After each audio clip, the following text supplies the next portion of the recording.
तो 9th का chapter क्या है? 7। 9th मैथ का चैप्टर 7 है। नाम क्या है? त्रिभुज। नाम में ही इसकी परिभाषा है, 3 भुजाओं से बनी बंद आकृति या 3 भुजाओं से घिरी बंद आकृति को हम क्या कहते हैं? त्रिभुज कहते हैं। जैसे मान लो ये एक रेखा खींच दिया, एक रेखा ये खींच दिया और एक रेखा ये खींच दिया, त्रिभुज है कि नहीं है?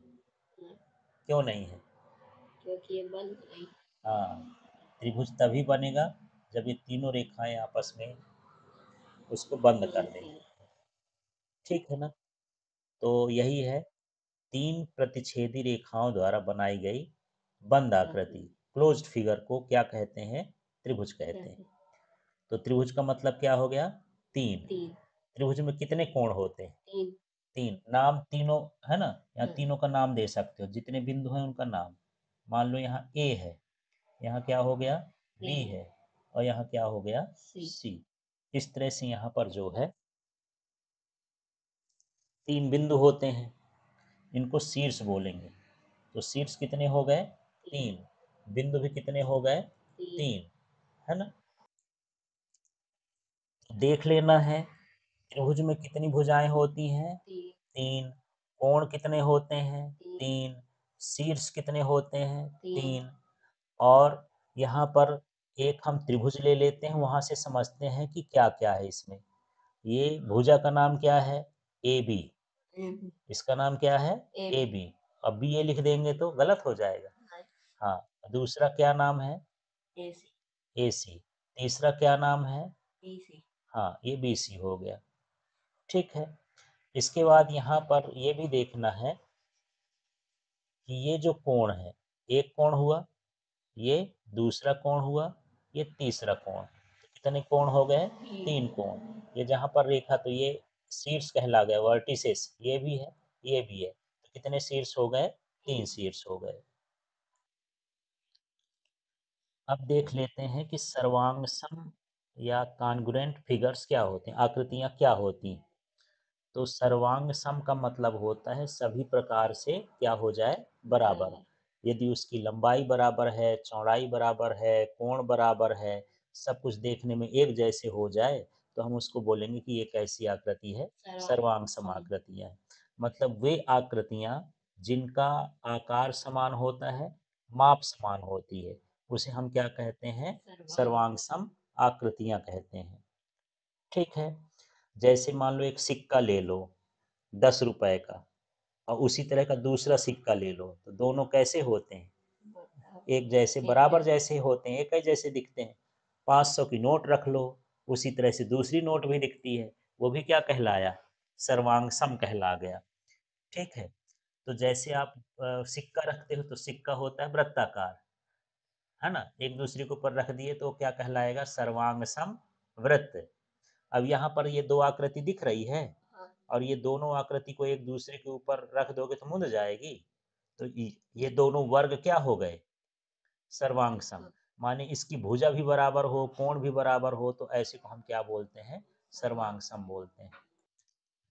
अब इसमें देख सकते हैं, है ना, ये और ये सर्वांग सम होंगे क्या? नहीं, क्योंकि बड़े छोटे हैं। ये वाला नहीं, और ये वाला किसके?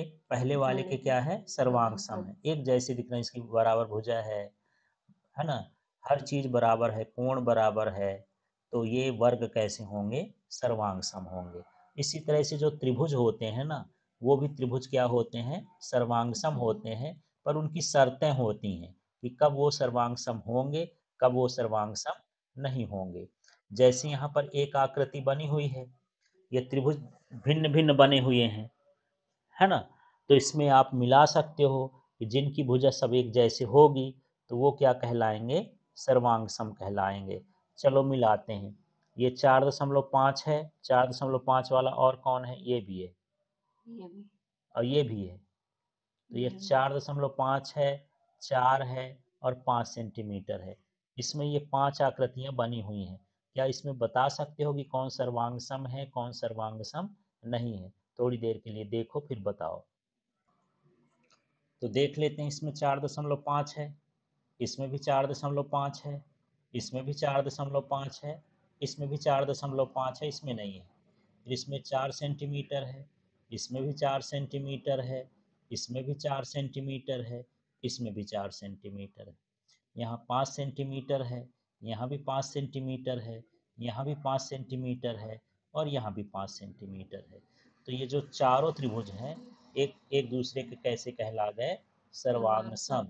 लेकिन इसमें तो नहीं है ना, ये इनसे नहीं मिलता जुलता है, ये इनके सर्वांग सम नहीं है। अब जैसे इस त्रिभुज का नाम क्या है? त्रिभुज ए बी सी। इस त्रिभुज का नाम क्या है? अब कैसे जानोगे कि त्रिभुज कैसे लिखना होता है?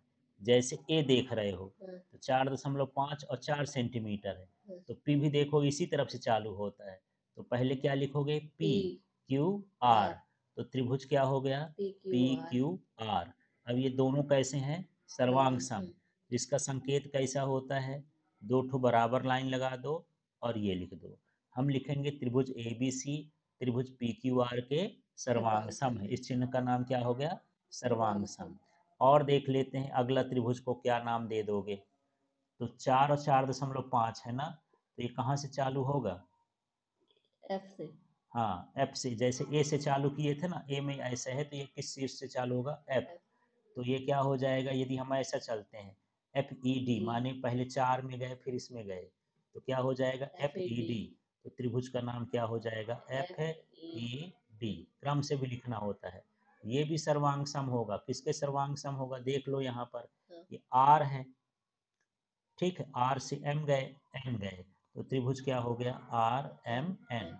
तो सर्वांग समता का चिन्ह आपको ध्यान रखना, बराबर लगा के इस तरह से लिखा जाता है, ठीक है। अब सर्वांगसम त्रिभुज को लिखना कैसे है, उसको शॉर्ट में कैसे लिखते हैं? तो सर्वांगसम त्रिभुजों में संगत भाग बराबर होते हैं, ठीक है। तो सर्वांगसम त्रिभुजों के संगत भागों के लिए हम संक्षेप में लिखते हैं CPCT। क्या है ये? CPCT। अब इसको फुल फॉर्म क्या है इसका? तो सी का मतलब हो गया सर्वांग सम, ये सम है ना, corresponding part of corresponding triangle. इसका मतलब सी का मतलब क्या है? करस्पॉन्डिंग। करस्पॉन्डिंग माने क्या हो गया? संगत। और पी का मतलब क्या हो गया? भाग, पार्ट। और सी का मतलब क्या हो गया? सर्वांग सम। और ये क्या हो गया? ट्रायंगल। तो क्या बोलेंगे? Corresponding part of congruent triangle. तो जब कभी त्रिभुज सर्वांगसम हो जाए तो उसके बगल में लिख देते हैं बाय CPCT, माने सर्वांगसम त्रिभुजों के संगत भाग क्या हैं? बराबर हैं, उसको शॉर्ट में ऐसा लिख देते हैं, ठीक है।